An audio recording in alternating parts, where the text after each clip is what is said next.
నమస్కారం city cable CPC news కు స్వాగతం. ముందుగా ముఖ్యాంశాలు. డాక్టర్ బాబాసాహెబ్ అంబేద్కర్ ను అవమానించడాన్ని దళిత జాతి క్షమించదు. నిరసన కార్యక్రమంలో వైసీపీ ప్రతినిధులపై టీడీపీ దళిత నేతల ఆగ్రహం.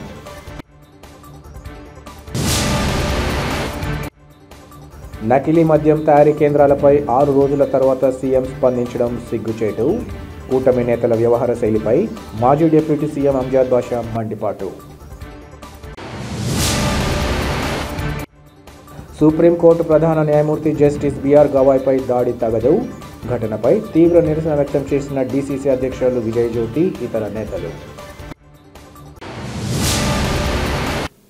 వైఎస్ఆర్సీపీ నేతలు భారత రాజ్యాంగ నిర్మాత డాక్టర్ బాబాసాహెబ్ అంబేద్కర్ను అవమానించడాన్ని దళిత జాతి క్షమించదని టీడీపీ దళిత నేతలు ఆగ్రహం వ్యక్తం చేశారు. చిత్తూరు జిల్లాలో అంబేద్కర్ విగ్రహానికి నిప్పు పెట్టిన వైసీపీ సర్పంచ్ గోవిందయ్య అని తెలియడంతో టీడీపీ దళిత నేతలు కడప నగరంలోని ఆర్టీసీ బస్టాండ్ వద్ద గల అంబేద్కర్ విగ్రహానికి పాలాభిషేకం చేసి వైసీపీ నేత తీరుపై ఆగ్రహం వ్యక్తం చేశారు. ఈ సందర్భంగా వారు మాట్లాడుతూ, నేడు రాష్ట్రంలో పారదర్శక పాలన కొనసాగుతున్న తరుణంలో ఓర్చుకోలేని వైసీపీ అల్లరి మూకలు ఓర్వలేక అశాంతిని సృష్టించేలా వ్యవహరించడం దారుణమన్నారు. మాజీ డిప్యూటీ సీఎం నారాయణస్వామి అనుచరుడు వైసీపీ సర్పంచ్ గోవిందయ్య ప్రణాళికబద్ధంగా అంబేద్కర్ విగ్రహానికి నిప్పు పెట్టి ఆ నెపాన్ని ప్రభుత్వంపై నెట్టాలని ప్రయత్నించారన్నారు. అయితే సాంకేతిక అంశాల ఆధారంగా ఆ కుట్రను ప్రభుత్వం గుర్తించి బహిర్గతం చేయడం జరిగిందన్నారు. దళిత వ్యతిరేకులైన వైసీపీ నేతల కుట్రలను నమ్మే స్థితిలో ప్రజలు లేరని ఆ పార్టీ నేతలు తెలుసుకోవాలన్నారు. రాష్ట్రంలో సుభిక్షమైన పాలన అందిస్తున్న చంద్రబాబు సర్కార్ తీరు పట్ల ప్రజలు సంతృప్తిగా ఉండడం వైసీపీ నేతలకు రుచించడం లేదన్నారు. వైసీపీ అధినేత నేతల కుట్రలు కుతంత్రాలను రాష్ట్ర ప్రజలు సునిశితంగా గమనిస్తున్నారని, అలాంటి వారికి తగిన బుద్ధి చెప్పేందుకు ఎదురు చూస్తున్నారని వారు తెలిపారు. వైసీపీ పాలనలో డిప్యూటీ సీఎంలుగా పనిచేసిన నారాయణస్వామి, అంజద్ బాషాల తీరును చూస్తే వారు మతి స్థిమితం కోల్పోయినట్లు ఇటీవల జరుగుతున్న సంఘటనల ద్వారా తెలియవస్తోందన్నారు. ఈ కార్యక్రమంలో తెలుగుదేశం పార్టీ నాయకులు, డివిజన్ ఇన్ఛార్జీలు, టీడీపీ ఎస్సీ నాయకులు, కార్యకర్తలు పాల్గొన్నారు.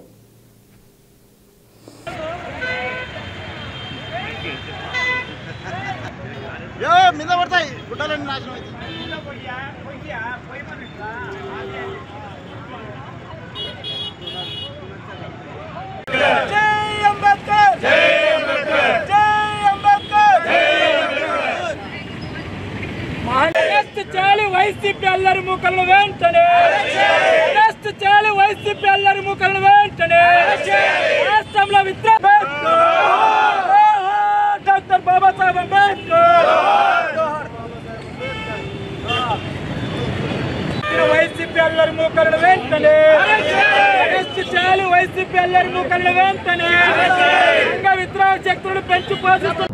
ఈరోజు రాష్ట్రంలో ఎంతో పారదర్శకంగా పాలన సాగిస్తున్న శుభతరుణంలో ఈ యొక్క సంతోషాన్ని వైకాపా అల్లరి మూకలు, వైకాపా ప్రజాప్రతినిధులు ఓర్వలేక దళితులను అడ్డం పెట్టుకొని ప్రభుత్వాన్ని కించపరిచి ప్రజల్లో వారు అశాంతిని నెలకొల్పుతూ వారు అల్పానందాన్ని పొందుకొని ఈ రాష్ట్రాన్ని ముక్కచెక్కలుగా చేసి మతపరమైనటువంటి విద్వేషాలు రెచ్చగొట్టాలనే ఉద్దేశంతో ఎన్నో కుళ్ళు కుతంత్రాలు ప్రయత్నిస్తున్నారు. వీటిని అన్నింటినీ ఎప్పటికప్పుడు తెలుగుదేశం పార్టీ ఖండిస్తూ నిజమైనటువంటి దోషులను ప్రజలకు పట్టిస్తూ వాళ్ళు చేస్తున్నటువంటి ఈరోజు చిత్తూరు జిల్లా దేవులపట్ల వెంగయ్య గారు, నారాయణస్వామి అనుచరుడు వెంగయ్య సర్పంచ్ గారు తను ఒక సూత్ర ప్రకారము, ఒక ప్రిన్సిపల్ ప్రకారము ఏదైతే అంబేద్కర్ విగ్రహం దగ్గర ఒక గుడిసె వేసుకొని దానికి నిప్పు పెట్టి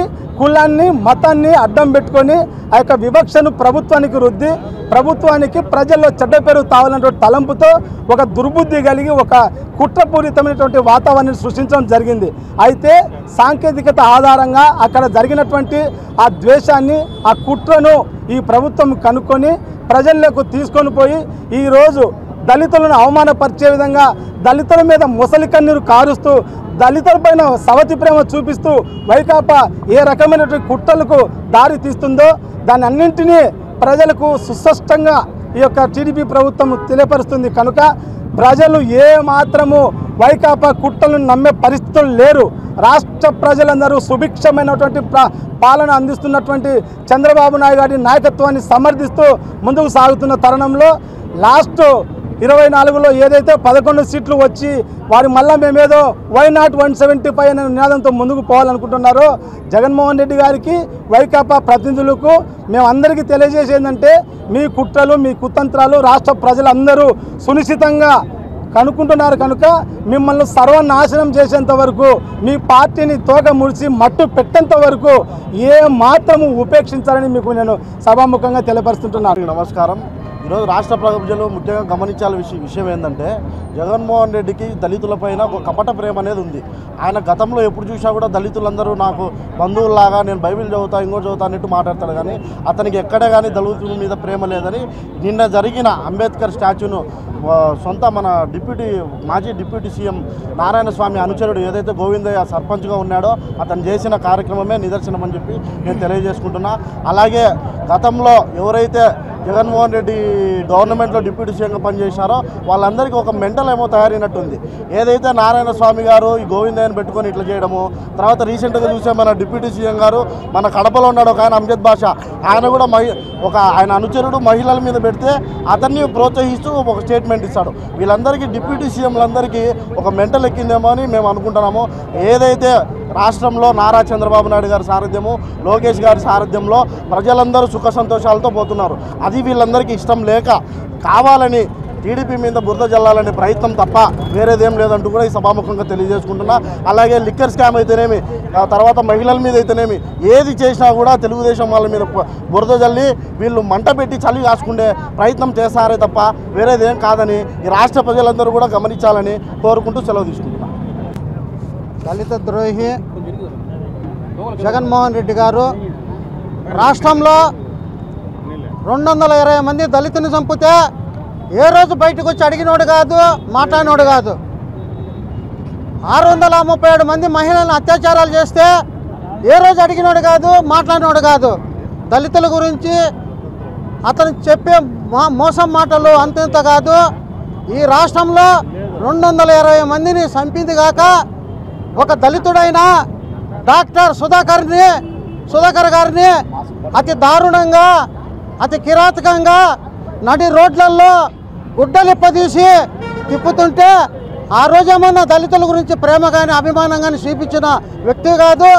కేవలం ఒక మాస్కో గురించి మాట్లాడినందుకు ఒక దళితుడు ఎంతో కష్టపడి ఒక డాక్టర్ అయినందుకు ఆయనను చిత్రహింసలు చేసి ఆ కుటుంబంను చిల్లాపల్లా చేసిన ఏకైక వ్యక్తివి దళిత ద్రోహి జగన్ అనేసి సభాముఖంగా తెలియజేస్తున్నాము. ఓటరు జాబితా అవకతవకలపై కాంగ్రెస్ పార్టీ చేపట్టిన దేశవ్యాప్త ఉద్యమంలో ప్రతి ఒక్కరూ భాగస్వాములు కావాల్సిన అవసరాన్ని ప్రజలు గుర్తించాలని కాంగ్రెస్ పార్టీ జిల్లా అధ్యక్షురాలు విజయ్ జ్యోతి పిలుపునిచ్చారు.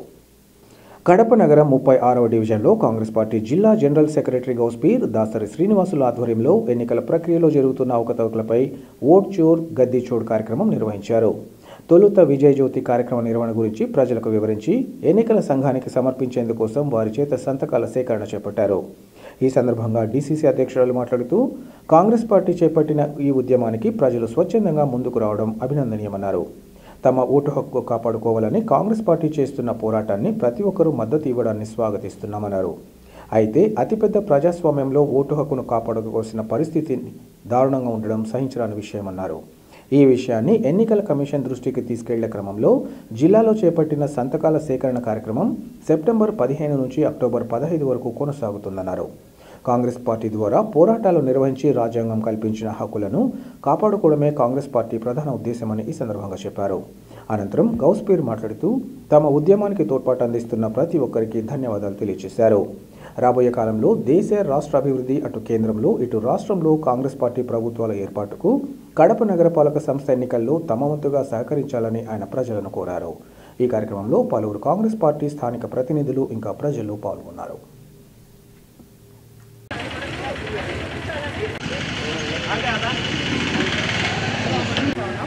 మన ఓటు మన ఫోటోతో సహా వాళ్ళు ఏదో మనం ఇచ్చినారు ఎన్నో 14-16 మార్కులతో ఈవీఎం మిషన్లో కలర్ ఫోటో అది కాదు మనం ఓటర్ లిస్ట్లో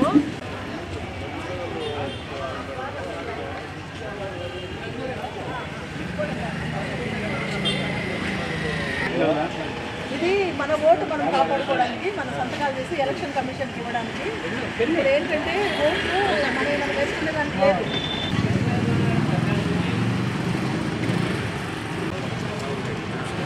కాంగ్రెస్ పార్టీకి సపోర్ట్ చేయాలా చెప్పనా వస్తా ఒక హాఫ్ అన్ అవర్ ఆ గాడి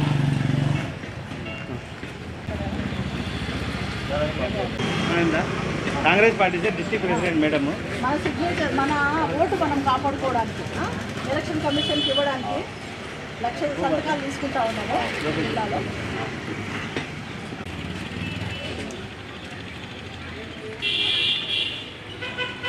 అక్కడ సంతకము ఇక్కడ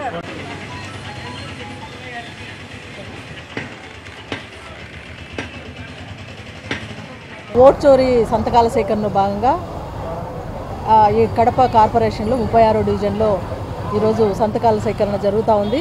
సుమారుగా దాదాపు 100 మంది దాకా వాళ్ళు వచ్చి స్వచ్ఛందంగా సిగ్నేచర్స్ చేయడం జరిగింది. మా ఓటు మేము కాపాడుకోవాలా, ఇది కరెక్ట్ అయిన పద్ధతి పెట్టింది కాంగ్రెస్ పార్టీ అనే ఉద్దేశంతో వాళ్ళ షాపుల దగ్గర పోయినప్పుడు తర్వాత అదే పనిగా ఇక్కడ ఏర్పాటు చేసిన దగ్గర ఇక్కడికి వచ్చి వారు సంతకాలు పెడతా ఉన్నారు. ఈ ప్రజాస్వామ్య వ్యవస్థలో చాలా దుర్భరమైన పరిస్థితి, ఓటు హక్కును కూడా కాపాడుకోవాల్సిన పరిస్థితి వచ్చింది. దీనికి కాంగ్రెస్ పార్టీ ముందుగా వచ్చి దాని ఎన్నిసార్లు లోక్సభలో మన రాహుల్ గాంధీ గారు చెప్పినా కూడా దాని ఎలక్షన్ కమిషన్ వాళ్ళు ఏమాత్రం కేర్ చేయలేదు. కాబట్టి ప్రజాభిప్రాయం తీసుకొని వారికి మా ద్వారా ప్రజల ద్వారానే విన్నవించుకోవాలనే ఉద్దేశంతో ఈ కడప జిల్లాలో 1,00,000 సంతకాల సేకరణ మన సెప్టెంబర్ 15 నుంచి స్టార్ట్ అయింది. ఇప్పటికే సుమారుగా అన్ని కాన్స్టిట్యున్సీలలో ఈ కడప జిల్లాలోని 7 నియోజకవర్గాల్లో ప్రజలు బాగా స్పందిస్తూ ఉన్నారు. సుమారుగా అందరూ స్వచ్ఛందంగా వాళ్ళే వచ్చి సంతకాలు పెడతా ఉన్నారు. దగ్గరికి వెళ్ళినప్పుడు ఇది మంచిది, ఎన్ని రోజుల నుంచి జరుగుతూ ఉంది, 2014 నుంచి కూడా ఇదే జరుగుతూ ఉంది. ఇప్పటికైనా కూడా ఇందులో మార్పు వచ్చి మా ఓటు మేము వేసుకుంటే అంతకంటే భాగ్యం లేదు అన్నట్లు స్వాగతిస్తూ ఉన్నారు. కాబట్టి ఈ 15వ తేదీ వరకు కడప జిల్లాలో 1,00,000 సంతకాల సేకరణ చేసి మేము ఎలక్షన్ కమిషన్కు పంపించాలనే ఉద్దేశంతో కాంగ్రెస్ పార్టీ రాహుల్ గాంధీ గారు, మా నాయకుడు కాంగ్రెస్ పార్టీ నేషనల్ అధ్యక్షులు ఖర్గే గారు, ఇక్కడ పిసిసి అధ్యక్షురాలు షర్మిలారెడ్డి గారి ఆదేశానుసారము ఇక్కడ చేయడం జరుగుతుంది. ఈ డివిజన్కు సంబంధించి ఇక్కడ ఈ కడప కార్పొరేషన్లో జనరల్ సెక్రటరీగా ఉన్న డిసిసి జనరల్ సెక్రటరీగా ఉన్న గౌస్పీర్ గారు, ఇక్కడ అదేవిధంగా దాసరి శ్రీనివాసులు గారు వాళ్ళ ఆధ్వర్యంలో ఈ డివిజన్లో జరుగుతుంది. మిగతా అన్ని డివిజన్లో 50 డివిజన్లో కూడా బాధ్యత తీసుకున్న వాళ్ళ ఇన్ఛార్జీలంతా కూడా స్వచ్ఛందంగా మంచిగా పనిచేస్తూ ఉన్నారు. 36వ డివిజన్లో కడప ఏదైతే అగాడి ఏరియా ఉందో అక్కడ సంతకాల సేకరణ, ఓట్ చోర్ గది చోర్ సంతకాల సేకరణ ప్రోగ్రాం చాలా మంచి ప్రజా ఆదరణతో జరుగుతుంది. ఇక్కడ దాసరి శ్రీనివాసులన్న ఇక్కడ రెస్పాన్సిబిలిటీ తీసుకుని చేయడం జరుగుతుంది.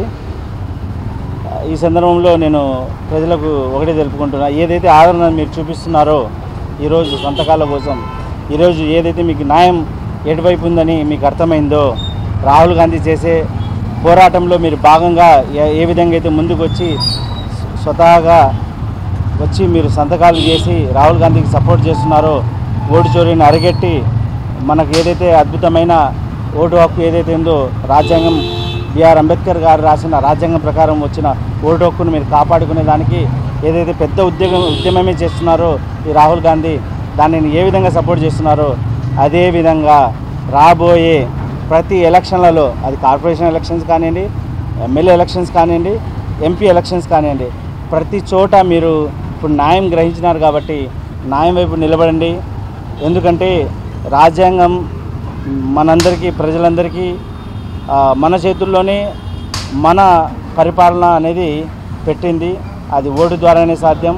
మన ఓటును సరైన పార్టీ ఏదైతే మీరు గ్రహించినారో కాంగ్రెస్ పార్టీని మీ అమూల్యమైన ఓటు వచ్చే కాలంలో వేసి రాహుల్ గాంధీని ప్రధానమంత్రిని చేసి షర్మిలమ్మను ముఖ్యమంత్రిని చేసి వచ్చే కాలంలో అద్భుతమైన ఒక గొప్ప భారతదేశంగా, ఈ భారతదేశాన్ని గొప్ప రాష్ట్రంగా ఈ ఆంధ్రప్రదేశ్ని ముందుకెళ్ళేదానికి మీ అంతకు మీరే తోడ్పాటుగా నిలబడతారు అదే ఓటు ద్వారా. ఎందుకంటే రాహుల్ గాంధీ గారు చెప్పినారు, ఏ రోజైతే ప్రధానమంత్రిగా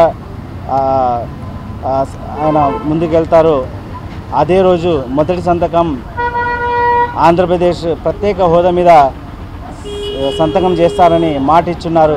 రాష్ట్రంలో ఇంత పెద్ద ఎత్తున నకిలీ మద్యం తయారీ కేంద్రాలు ఆధారాలతో సహా బట్టబయలైతే 6 రోజుల తర్వాత సీఎం స్పందించడం సిగ్గుచేటని మాజీ డిప్యూటీ సీఎం అంజాద్ బాషా ఆగ్రహం వ్యక్తం చేశారు. కడప నగరంలోని తన కార్యాలయంలో ఏర్పాటు చేసిన విలేకరుల సమావేశంలో ఆయన మాట్లాడారు. వైఎస్ జగన్ ప్రభుత్వం అధికారంలోకి వచ్చాక 54,000 బెల్ట్ షాపులను రద్దు చేయగా ప్రస్తుత కూటమి ప్రభుత్వంలో మద్యం ఏరులై పారుతోందన్నారు. నకిలీ మద్యం తయారీలో చంద్రబాబుకు అత్యంత సన్నిహితులని, మరి ఇంత పెద్ద స్థాయిలో మద్యం తయారీ చేస్తుంటే పెద్దబాబు చిన్నబాబుకు తెలియకుండా సాగుతుందా అని ప్రశ్నించారు. మొలకల చెరువులో నకిలీ మద్యం తయారు చేస్తే పట్టుకుంటే ఆ అధికారికి రివార్డ్స్ ఇవ్వాల్సింది పోయి సస్పెండ్ చేసిన ఏకైక ప్రభుత్వం కూటమి ప్రభుత్వం అన్నారు. జగన్ హయాంలో టైం ప్రకారం మద్యం షాపులు నడిచేవని, నాణ్యత పరీక్షల తర్వాత QR కోడ్ మద్యం షాపులకు పంపిణీ చేసే పరిస్థితి ఉండేదన్నారు. నకిలీ మద్యం ఘటనలో 48 మందిని గుర్తించి 12 మందిని అరెస్ట్ చేశామని చెబుతున్న చంద్రబాబు దీని వెనుక ఉన్న పెద్దలెవరో స్పష్టం చేయాలన్నారు. ఈ ఘటనలో ఉప ముఖ్యమంత్రి పవన్ కళ్యాణ్ తీరుపై ఆయన ఆగ్రహం వ్యక్తం చేశారు.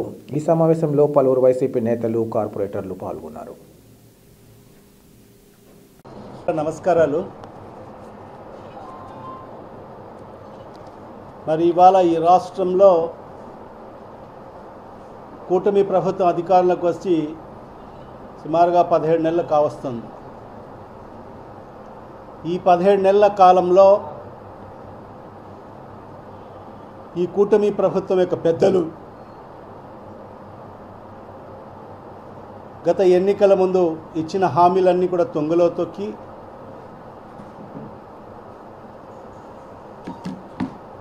మరి అన్ని వ్యవస్థల్ని నిర్వీర్యం చేస్తూ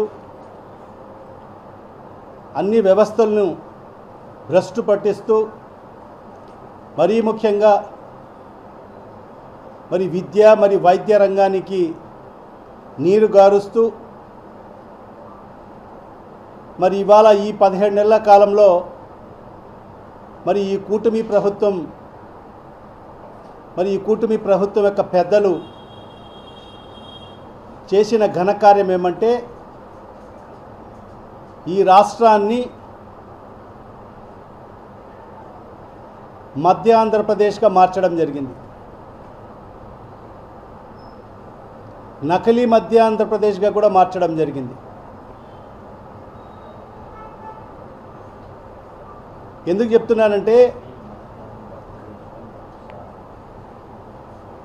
2014 నుంచి 19లో మరి ఆనాడు ఇదే తెలుగుదేశం ప్రభుత్వం అధికారంలో ఉన్నప్పుడు ఈ రాష్ట్రంలో 54,000 బెల్ట్ షాపులు ఉన్న పరిస్థితి అందరికీ తెలిసిన విషయమే. మరి తర్వాత 2019లో మన ప్రభుత్వం జగన్మోహన్ రెడ్డి గారి ప్రభుత్వం వచ్చిన తర్వాత మరి ఆ 54,000 బెల్ట్ షాపులను రద్దు చేసిన ఘనత కూడా మరి ఆనాడు జగన్మోహన్ రెడ్డి గారిది. మరి ఇవాళ ఈ కూటమి ప్రభుత్వం మళ్ళీ 2024లో అధికారంలోకి వచ్చిన తర్వాత చూస్తే మరి ఇవాళ రాష్ట్ర వ్యాప్తంగా 1,00,000కు పైబడి ఈరోజు బెల్ట్ షాపులు నడుస్తున్న పరిస్థితి. ఈ రాష్ట్రంలో మద్యం ఏరులై పారుతున్న పరిస్థితి అందరికీ తెలిసిన విషయమే. దాంట్లో భాగంగానే మరి గత 6 రోజులుగా మనం చూస్తున్నాం రాష్ట్ర వ్యాప్తంగా ఏదైతే నకిలీ మద్యం గుట్టు బయటపడడం, మరి మొలకల్ చెరువు ప్రాంతంలో మరి అదేవిధంగా ఇబ్రహీంపట్నంలో కుటీర పరిశ్రమలు స్థాపించి కల్తీ మద్యం యొక్క కుటీర పరిశ్రమలు స్థాపించి మరి నకిలీ మద్యాన్ని ఏ రకంగా తయారు చేస్తున్నారో మరి ఈ 6 రోజులుగా మనం అన్ని మీడియా ఛానల్స్ ద్వారా ఈ రాష్ట్ర ప్రజలందరూ కూడా చూడడం జరిగింది. ఒక మద్యం అంటేనే ఈ రాష్ట్ర ప్రజలకు గుర్తుకొచ్చేది నారా చంద్రబాబు నాయుడు. ఎందుకంటే ఆయన మద్యానికి బ్రాండ్ అంబాసిడర్. ఆనాడు ఎన్టీ రామారావు గారు ఈ రాష్ట్రంలో పూర్తిగా మద్యపాన నిషేధం చేస్తే మరి చంద్రబాబు నాయుడు వచ్చిన తర్వాత మరి ఆ మద్యపాన నిషేధాన్ని ఎత్తివేసి మరి మద్యాన్ని ఈ రాష్ట్రంలో ప్రవేశ అవకాశాలు కల్పించింది మరి చంద్రబాబు నాయుడు గారిని ఈ రాష్ట్ర ప్రజలకందరికీ కూడా తెలుసు. అందుకే మంది వందలాది ప్రాణాలు పోతున్నాయి. మరి ఇప్పటికే వందలాది ప్రాణాలు, వేలాది ప్రాణాలు పోయాయి. ఆ కుటుంబాలు రోడ్డుపైకి వచ్చాయి. మరి వాళ్ళందరినీ కూడా ఆదుకోవాల్సిన పరిస్థితి ఉంది. ఖచ్చితంగా దీని మీద సిబిఐ ఎంక్వైరీ వేసి ఖచ్చితంగా దీన్ని నిగ్గు తీర్చాల్సిన అవసరం ఉంది. ఎవరు మాఫియా ఉండారో, ఎవరు దీంట్లో సిండికేట్ అయి ఉండారో, ఎవరు పెద్ద తలకాయలు తినే వెనకల హస్తం ఉందో వాళ్ళందరి బట్ట బయలు చేయాలని చెప్పి కూడా ఈ సందర్భంగా గవర్నర్ గారిని కోరుకుంటూ ఖచ్చితంగా వైఎస్ఆర్ కాంగ్రెస్ పార్టీ ప్రజల పక్షాన ఉంటుంది. మరి ఖచ్చితంగా పోరాటం చేస్తుంది. మరి ఈ నిగ్గు తేల్చే వరకు కూడా వైఎస్ఆర్ కాంగ్రెస్ పార్టీ మా నాయకుడు శ్రీ వైఎస్ జగన్మోహన్ గారి సారథ్యంలో పెద్ద ఎత్తున పోరాటం చేస్తామని చెప్పి కూడా ఈ సందర్భంగా తెలియజేసుకుంటున్నాం. దేశ అత్యున్నత న్యాయస్థానమైన సుప్రీంకోర్టు ప్రధాన న్యాయమూర్తి జస్టిస్ బిఆర్ గవాయ్పై రాకేష్ అనే న్యాయవాది చేసిన దాడిని తీవ్రంగా ఖండిస్తున్నామని కాంగ్రెస్ పార్టీ జిల్లా అధ్యక్షురాలు విజయ్ జ్యోతి తెలిపారు. సుప్రీంకోర్టు ప్రధాన న్యాయమూర్తిపై జరిగిన దాడిని ఖండిస్తూ కాంగ్రెస్ పార్టీ ఆధ్వర్యంలో అంబేద్కర్ విగ్రహం వద్ద నిరసన వ్యక్తం చేశారు. ఈ సందర్భంగా డీసీసీ అధ్యక్షురాలు విజయ్ జ్యోతి మాట్లాడుతూ ఇది అత్యంత అమానవీయమైన ఘటనగా పేర్కొన్నారు. ఈ ఘటన భారతదేశ న్యాయ వ్యవస్థపై జరిగిన దాడిగా భావించాలని ఆమె తెలిపారు. తమకు అన్యాయం జరిగితే కోర్టుకు వెళ్లి మొరపెట్టుకుంటామని, అలాంటి ప్రధాన న్యాయమూర్తిపైనే దాడి జరిగితే సిగ్గుపడాల్సిన అంశమన్నారు. అత్యున్నత స్థానంలో ఉన్న న్యాయమూర్తి గవాయ్ తీర్పునిచ్చే సమయంలో న్యాయవాది రాకేష్ వ్యవహరించిన తీరు దారుణమన్నారు. ఈ విషయాన్ని దేశ ప్రజానికం ఖండిస్తుంటే ప్రధాని పదవిలో ఉన్న వ్యక్తి ఖండించకపోవడం సరికాదన్నారు. దేశానికి అత్యున్నత రాజ్యాంగంలోని అంశాలపై నేడు పోరాట బాట పట్టాల్సి రావడం అత్యంత బాధాకరమన్నారు. పరిస్థితులను చూస్తుంటే తాము ప్రజాస్వామ్యంలో ఉన్నామా, రాచరిక పాలనలో ఉన్నానా అనేది అర్థం కావడం లేదన్నారు. దేశంలో అరాచకాలు కొనసాగుతుంటే ప్రధానికి పట్టడం లేదని ఆరోపించారు. దళితుల పట్ల పాలకుల తీరును తీవ్రంగా ఖండిస్తున్నట్లు ఈ సందర్భంగా పేర్కొన్నారు. ఈ కార్యక్రమంలో కాంగ్రెస్ పార్టీ నేతలు తదితరులు పాల్గొన్నారు.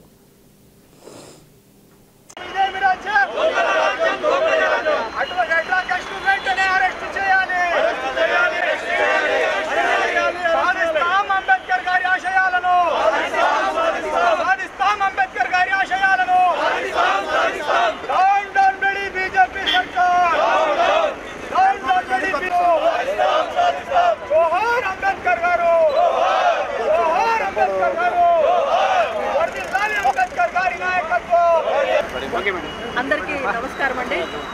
ఈరోజు మొన్న అక్టోబర్ 6వ చీఫ్ జస్టిస్ మిస్టర్ గవాయ్ గారిపై దాడికి నిరసనగా ఈరోజు కడప జిల్లా కాంగ్రెస్ పార్టీ యూత్ విజయ్ గారి అధ్యక్షతన, అదేవిధంగా సిటీ కాంగ్రెస్ కమిటీ వారి అధ్యక్షతన ఇక్కడ ఉన్నటువంటి కాంగ్రెస్ నాయకులు మేమందరం కలిసి దానికి నిరసనగా అంబేద్కర్ గారి విగ్రహం దగ్గర మేము నిరసన తెలపడం జరుగుతూ ఉంది. ఇది చాలా సిగ్గుకరమైన చర్య.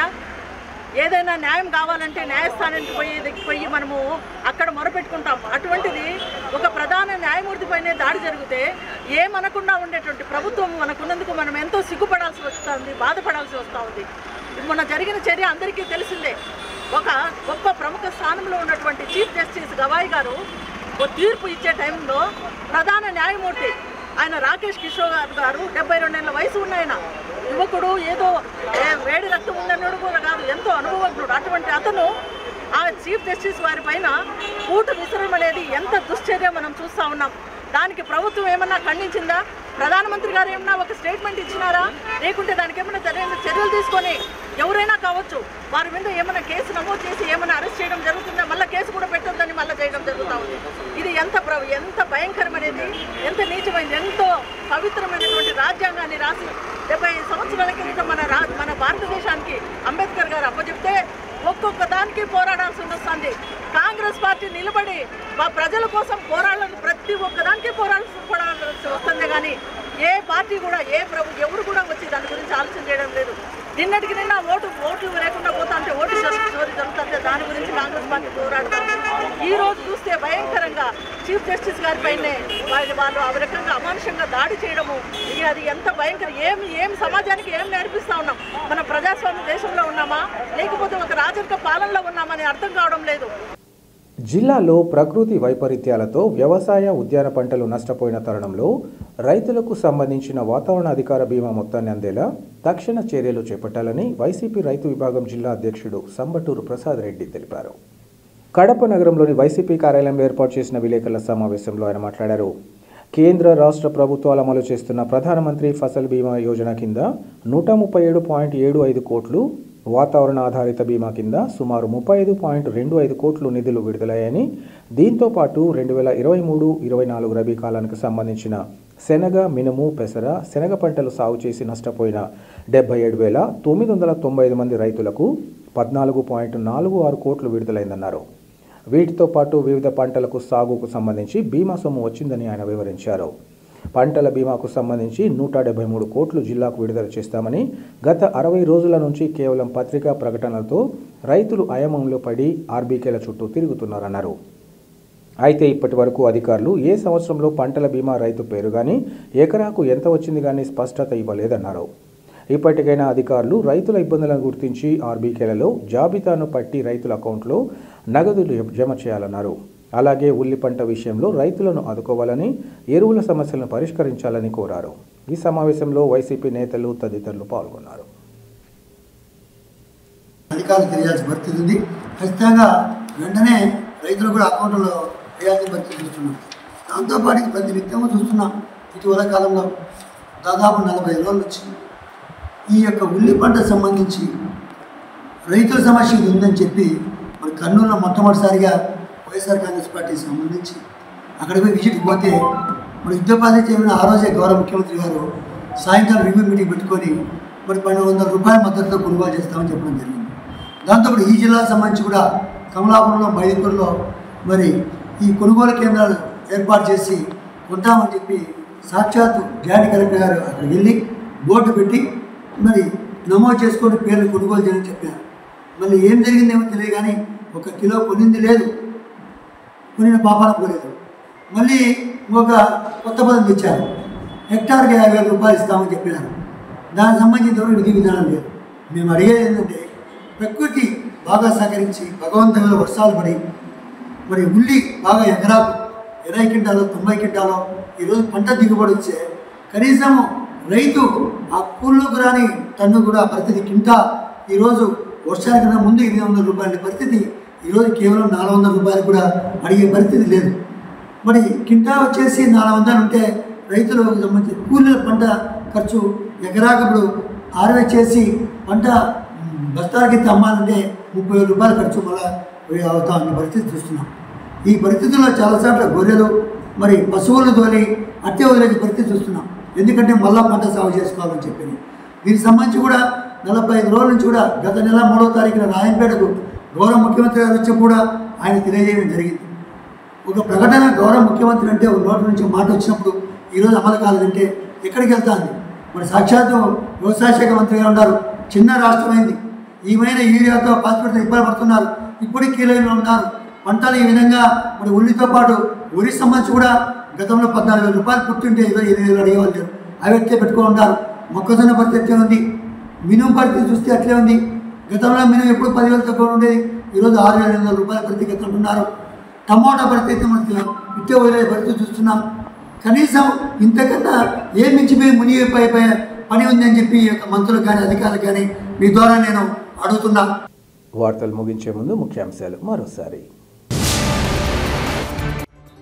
డాక్టర్ బాబాసాహెబ్ అంబేద్కర్ను అవమానించడాన్ని దళిత జాతి క్షమించదు. నిరసన కార్యక్రమంలో వైసీపీ ప్రతినిధులపై టీడీపీ దళిత నేతల ఆగ్రహం.